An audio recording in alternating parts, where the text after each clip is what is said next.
BRS తీసుకొచ్చిన ధరణిని నమ్ముకుని 70 లక్షల మందికి పైగా రైతులు ప్రశాంతంగా బతుకుతున్నారని ఎమ్మెల్యే పల్లా రాజేశ్వరరెడ్డి అన్నారు.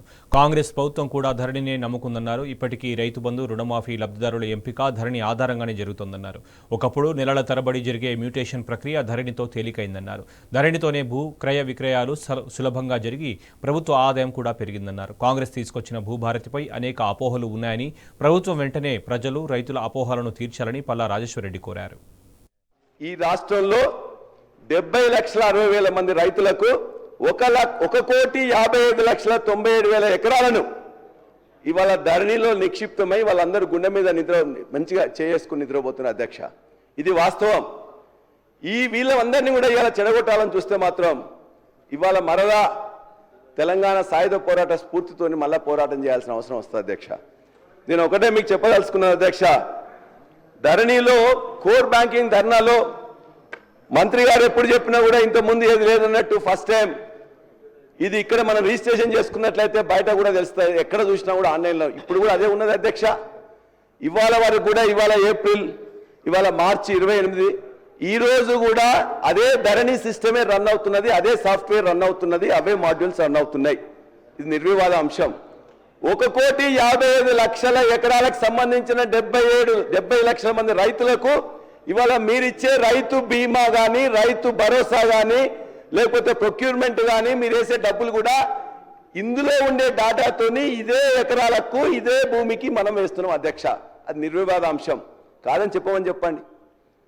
అందులో వీళ్ళు చాలా చేంజెస్ చేస్తామని చెప్పేసి అంటున్నారు అధ్యక్ష.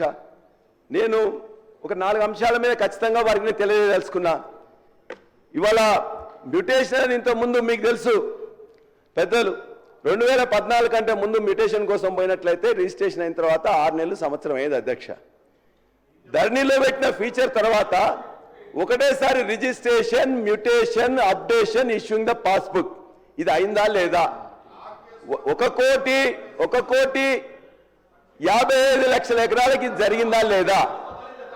కాబట్టి ఇవాళ మళ్ళీ ఏం చేస్తున్నారు ఈ భూభారతిలో అధ్యక్ష, వాళ్ళు ఏం చేస్తున్నారంటే స్పీకర్ గారు, ఇవాళ ఈ భూభారతిలో మ్యూటేషన్ పద్ధతిలో మ్యూటేషన్ ఒకవేళ ఆ ఎంఆర్ఓ కానీ లేకపోతే రిజిస్ట్రేషన్ చేసే అధికారికి వాళ్ళకి ఇష్టం లేనట్లయితే వాళ్ళు ఒప్పుకుంటేనే 2014-15లో రిజిస్ట్రేషన్ మీద వచ్చిన ఆదాయం ఆనాడు 2,822 కోట్లుంటే మేము మీకు ప్రభుత్వం మీకు అప్పచెప్పినాడు 2023-24లో 14,588 కోట్లు.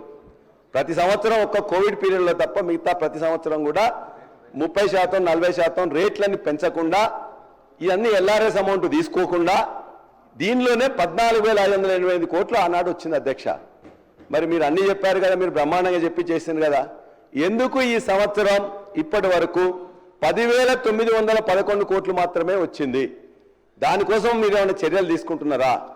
ఈ యొక్క ఖచ్చితంగా ఇది ఒక బ్రహ్మాండమైన ఆదాయంగా ఉన్నదాన్ని, ఈ ఆదాయం తగ్గడానికి కారణమైంది, రియల్ ఎస్టేట్ పడిపోవడానికి కారణమైంది, రిజిస్ట్రేషన్స్ తగ్గడానికి కారణమైందని చెప్పేసి అనేక అపోహలు, అనుమానాలు మీ యొక్క ఎమ్మెల్యేలే చెప్తున్నారు. కాబట్టి దయచేసి దాన్ని గమనంలో తీసుకొని ఈ యొక్క వాతావరణాన్ని, ఒక ఈకో సిస్టాన్ని మంచిగా డెవలప్ చేయాల్సిందిగా మీ ద్వారా ప్రభుత్వాన్ని కోరుతున్నా.